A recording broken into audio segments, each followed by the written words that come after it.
Tere! Oleme oma kevadiste põlluvideotega jõudnud välja nädalasse 20 ja rõõm on tõdeda, et viimaks ometi on saabunud meile ka tõeliselt kevadised temperatuurid ja taimede areng on saanud hoo sisse, nii nagu siin juures oleval põllul näha. Täna oleme siis sellepärast tulnud herne põllule, et rääkida herne umbrohutõrjest ja kahjuritõrjest. Alustame umbrohutõrjest. Kontaktseteks vahenditeks Eestis on enam levinud MCPA ja Corum Dash. Ja ütleme, kuna MCPA on tegelikult ühe toimeainega ja kipub tekitama hernel stressi, siis kasutatakse rohkem Corum Dashi.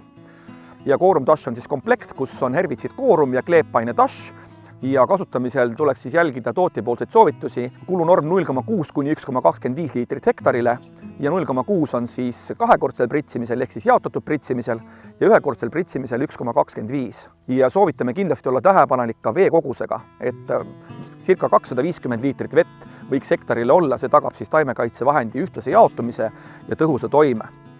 Ja Corum Dashis siis täpsemalt Corumis on 2 toimeainet, on pentasoon meile tuttavast pasakraanist ja imasamoks, mis on siis uus toimeaine, mida me tunneme ka Clearfield herbitsiididest.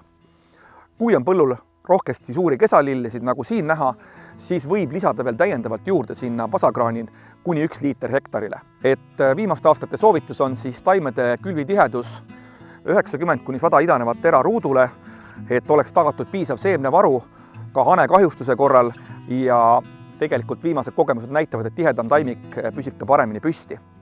Ja vaatame siis ka nii-öelda enesekontrolli mõttes, et kuidas siis sellel põllul herne külvisügavusega on. Et seda on hästi lihtne vaadata. Muld on mõnusalt niiske, aga mitte väga soe.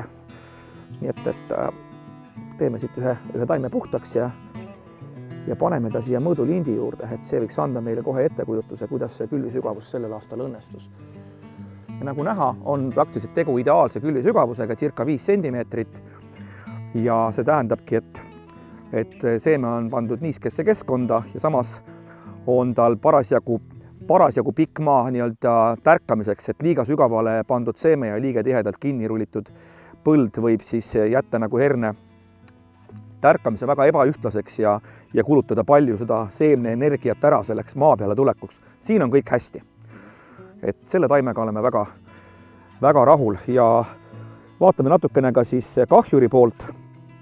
Et siin on näha ka siis ikkagi vaatamata jahedale ilmale mõningast kärsaka kahjustust. Et sellises faasis, kus tegelikult kärsakas enam hernele ohtlik ei ole, saame nii-öelda tagantjärgi nagu veenduda, et kahju põllul on olnud, et siis leheservad on sakiliseks söödud, ühtegi sakilise servaga hernesorti Eestis olemas ei ole. Et terve hernest peaks olema ilusti terve servaga. Aga see taim on juba nii suur, et siin kärsakas enam ohtlikku kahju teha ei saa, nagu ma eelpool mainisin. Ja räägime natuke läpsemalt lahti siis selle olukorra, et kui on vaja teostada kahjurite seire herne põllul, et mida siis jälgida ja kuna siis tulla tõrjuma ja kuna mitte. Et esimesena ma soovitangi tulla põllule, varuda natukene aega ja veenduda, kes siis põllul ringi jooksevad. Kui siin jooksevad ringi läikivad putukad, siis tegelikult ei ole meil tegu hernekärsakaga. Hernekäärsakas on siis selline mullakarva tuhmi kestaga putukas, kes siis mõne minuti jooksul ilmub välja ja tema on siis see, kes tegelikult ka hernest reaalselt kahjustab. Ja nagu eelpool öeldud, siis see põld on juba kriitilisest faasist välja kasvanud ja siin võib asja natuke rahulikumalt võtta. Lisaks on siis olnud ka viimaste päevade ilmad sellised jahedad, et on nii või teisiti kärsaka jaoks natukene nagu madalad temperatuurid.